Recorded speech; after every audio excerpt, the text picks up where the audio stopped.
Derrière Derrière l'objectif. l'objectif.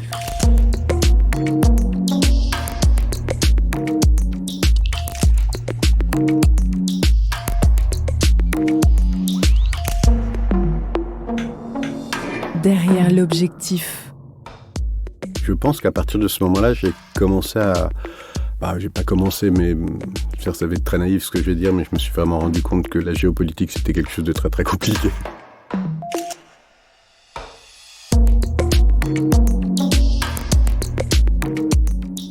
Photographe indépendant, Guillaume Binet a développé un volet documentaire de son travail pour la presse, notamment lors des conflits du printemps arabe et moyen-orientaux. Il travaille aussi régulièrement avec des organisations humanitaires telles que Médecins sans frontières ou Action contre la faim. Guillaume Binet est le cofondateur de MYOP, une agence spécialisée dans la photographie documentaire et le photoreportage qui investit cette année encore la semaine professionnelle des rencontres de la photographie d'Arles qui vient tout juste de commencer et qu'on vous recommande. Derrière l'objectif de Guillaume Binet, nous sommes au Yémen en 2015. Je suis Guillaume Binet, je suis photojournaliste, photoreporter. Une de mes expériences les plus marquantes sur plein de points, ça a été l'entrée au Yémen. Moi, j'ai eu l'occasion d'y aller grâce à MSF, qui maintenait le seul hôpital en fonction à Aden. Il n'y a pas d'âge pour se battre et défendre son pays. Nous, on fait la guerre pour des raisons religieuses. Eux, ce sont des miliciens de la résistance. Des civils qui ont pris les armes pour repousser l'ennemi chiite, les Houthis. Le problème, c'est que la résistance est composée de groupes sunnites très différents, y compris les plus extrémistes. C'est pas un peu dangereux d'aller rencontrer des gens d'Al-Qaïda ou du groupe État islamique ? La principale garantie de sécurité ici, pour nous, MSF, c'est nos activités. Le fait qu'on ait soigné ces combattants et qu'ils soient passés par notre hôpital, on est reconnu comme une entité étrangère mais légitime. La charte, c'est soigner les gens dans les deux camps, quel que soit leur camp, chiite, sunnite ou autre, de la même façon, avec les mêmes méthodes, dans les mêmes conditions de sécurité. Les French Doctors, comme on les appelle, ont opéré, soigné et soulagé pendant près de 12 heures avant de reprendre demain leur mission humanitaire.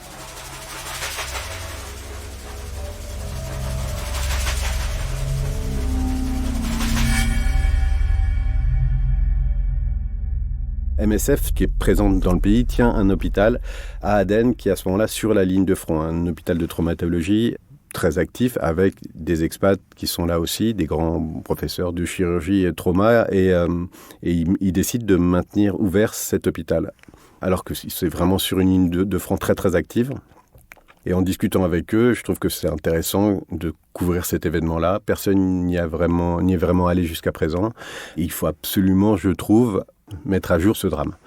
Donc on décide d'y aller, ce qui est très très compliqué parce que donc c'est un pays en guerre, avec un gouvernement en exil, avec des forces en présence qui sont extrêmement diverses.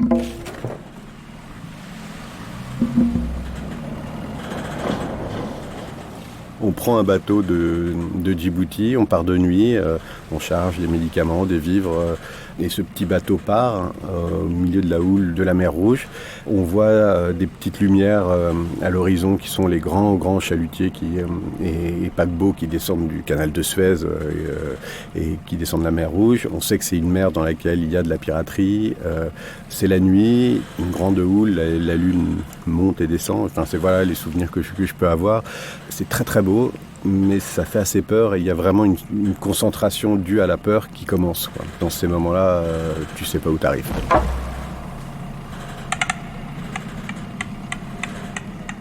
Donc au petit matin, on arrive sur les côtes yéménites, c'est très très beau. Enfin vraiment, c'est très beau le Yémen, il y a des montagnes et tout ça, c'est vraiment très beau. Et puis on longe la côte pendant assez longtemps jusqu'à arriver et voir Aden qui se distingue. Et là, on entend des tirs.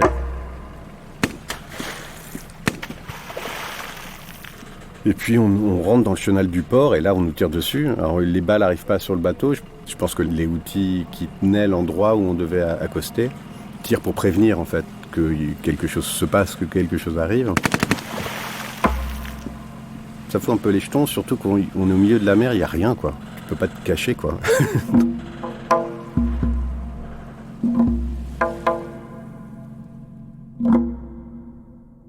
se dessine de Aden, la ville complètement cassée, complètement ravagée. C'est vraiment des images de guerre que j'ai peu vu, en fait, de telle destruction. On sent qu'il y a eu des combats incessants ces derniers mois et c'est vraiment c'est des images de film. Alors que d'habitude, il n'y a pas d'habitude, mais souvent, la guerre est présente à certains endroits, mais la destruction totale n'est pas quelque chose qu'on voit très très souvent. Là, c'est vraiment tout cassé. Il n'y a pas un mur qui n'a pas des impacts de balles, d'RPG. On accoste à côté de l'aéroport. L'aéroport, c'était vraiment donc c'est un aéroport, donc c'est une sorte de no man's land extrêmement disputé. Et là, avec les 2-3 pick-up d'MSF, on part vers l'hôpital et on se fait arrêter à tous les checkpoints, des dizaines de checkpoints, et où il faut montrer des papiers, jusqu'à traverser la ligne de front et recommencer un certain nombre de checkpoints jusqu'à arriver à l'hôpital.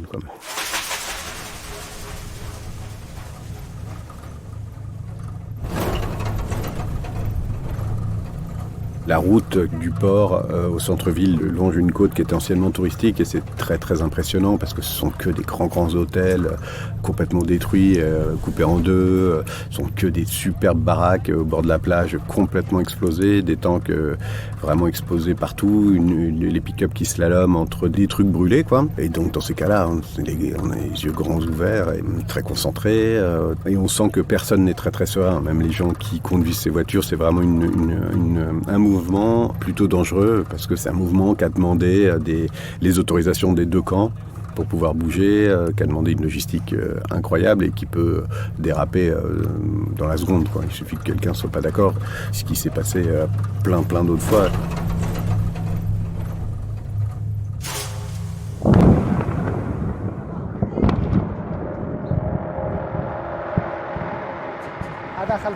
Derrière cette clôture, il y avait des boutiques. 8 à 10. Elles ont été toutes détruites. De l'autre côté, il y avait des commerces de bouche. On y vendait des raisins secs, des dattes, du café et du thé. Il y avait beaucoup de monde car c'était le marché le plus important de la ville. Il n'y avait pas d'armes, c'était juste des citoyens. La ville devait faire 10 km de large et 10 km de long. Enfin, vraiment, la ville était réduite à peau de chagrin et les Houthis qui l'encerclaient bombardaient tous les soirs les marchés, les maisons. Enfin, il y avait vraiment un bombardement à l'aveugle qui, tous les jours, tuait, amputait, blessait des civils. Des civils et vraiment tout type de civils, pas simplement des hommes qui passaient par là. Enfin, il y avait énormément d'enfants blessés, en plus des combattants du haut front.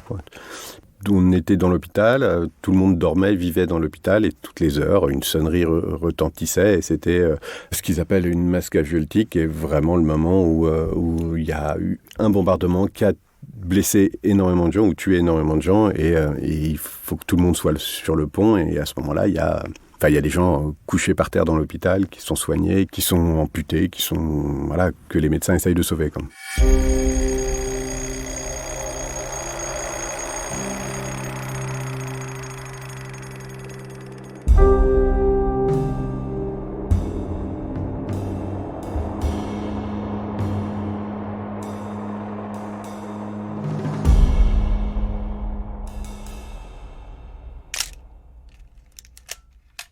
Il y a une photo que je regrette de ne pas avoir prise, ça c'est clair, qui m'a énormément questionné, qui me questionne encore maintenant. Lors d'une attaque, il y a un père qui apporte sa fille, qui avait pris une balle dans la tête.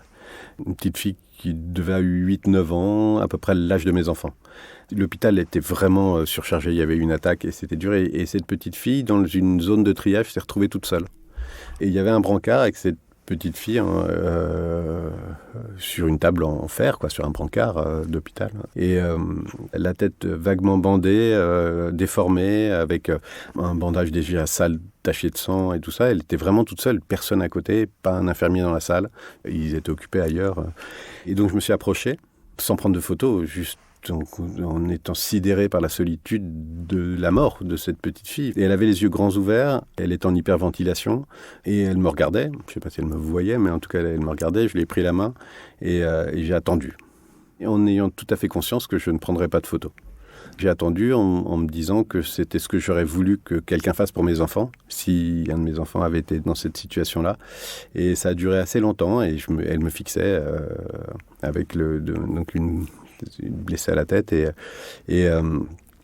j'ai pas pris de photos. Ça a duré pas mal de temps et jusqu'à ce que j'appelle quelqu'un et que cette petite fille soit partie.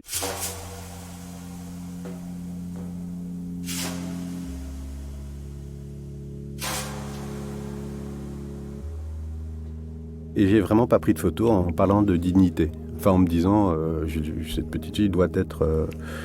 je dois respecter ce moment-là, quoi.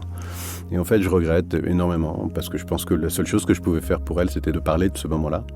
La seule chose que je pouvais faire pour mon métier, pour moi, pour nous tous, c'était de montrer que c'est la guerre qui est indigne. Avoir une balle dans la tête quand on a 7 ans, c'est pas honteux, c'est pas indigne, c'est peut-être pas la dernière image qu'on a envie de laisser de soi, mais elle y pouvait rien. Et là, le seul message qu'elle pouvait faire, c'était de transmettre son regard au monde pour dire que c'est ça la guerre. C'est pas John Wayne, c'est pas le mur de l'Atlantique et je sais pas quoi, et des gens qui font tap, tap, tap. Et je regrette vraiment infiniment, et j'ai toujours son regard.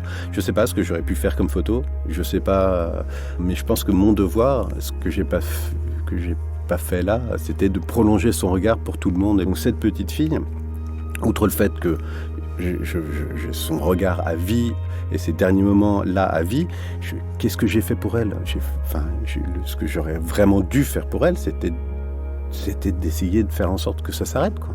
Enfin, que de montrer ce que c'était réellement la guerre. Et la guerre, c'est ça. C'est juste une petite fille qui meurt toute seule sur un brancard, quoi.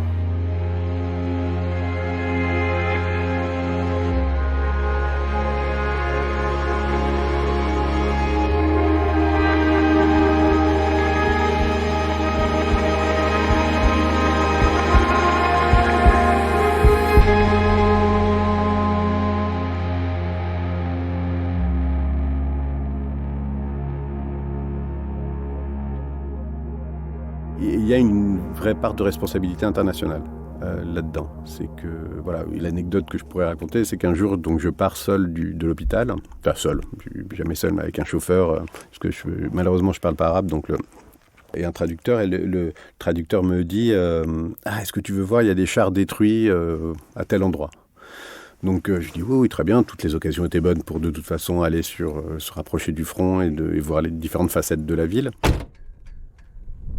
Je descends de la voiture et je sors, je prends une photo d'un char. Puis je fais une photo, puis je m'arrête tout de suite et je regarde le type, le traducteur, et je lui dis mais ce char il n'est pas détruit, il est caché. Il a un bouchon de canon, voilà. Donc je venais de prendre en photo une position cachée d'un des belligérants. Ce qui se fait quand même moyennement.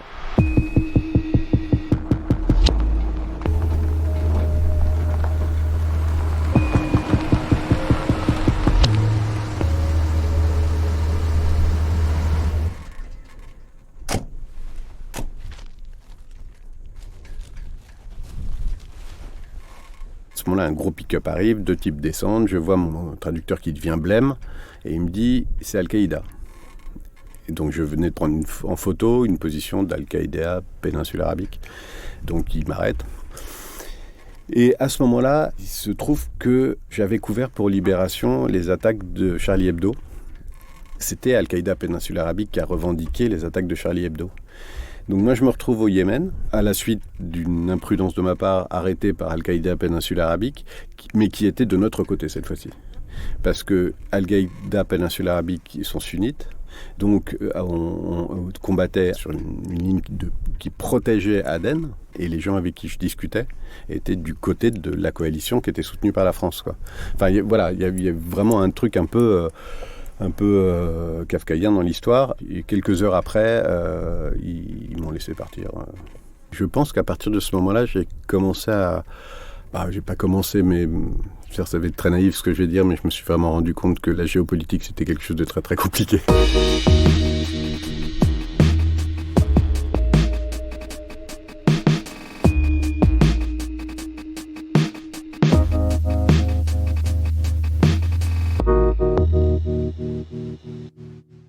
J'ai fait 3 voyages au Yémen. Premier voyage, c'était ce front d'Aden. Je rentre et j'essaye de le vendre. Il n'y a personne n'en avait parlé jusqu'à présent. Et comme ce que je pouvais raconter tout à l'heure, personne ne savait où était le Yémen. Donc... Mais personne n'en a voulu. Il n'y a pas un média français qui s'est intéressé au Yémen en juillet 2015. Pourtant, j'avais vraiment... je pense que mes photos n'étaient pas mauvaises. J'avais des histoires, mais c'était trop compliqué, en fait. Expliquer où était le Yémen, qui étaient les Houthis, quelle était l'histoire du Yémen, un pays mais qui est très très compliqué, quoi. Et personne n'avait assez de place, quoi. Et puis BFM n'y était pas allé, donc personne n'avait validé le truc genre ah c'est super, on va pouvoir en parler. Donc j'y suis retourné ensuite à l'automne. Là j'avais déjà un travail fait, donc j'ai fait un montage avec Libé et France Inter pour que conjointement on organise une semaine Yémen pour que justement on ait le temps. À partir de ce moment-là, il y a eu beaucoup plus d'ouverture, quoi. Ça a été plus facile d'en parler, parce que peut-être qu'il fallait un peu apporter des informations, en tout cas préparer le terrain pour que d'autres médias puissent faire des choses plus courtes en faisant référence à un site internet, un machin, un truc ça. Je dis pas qu'ils n'étaient pas intéressés, je dis que c'était trop compliqué.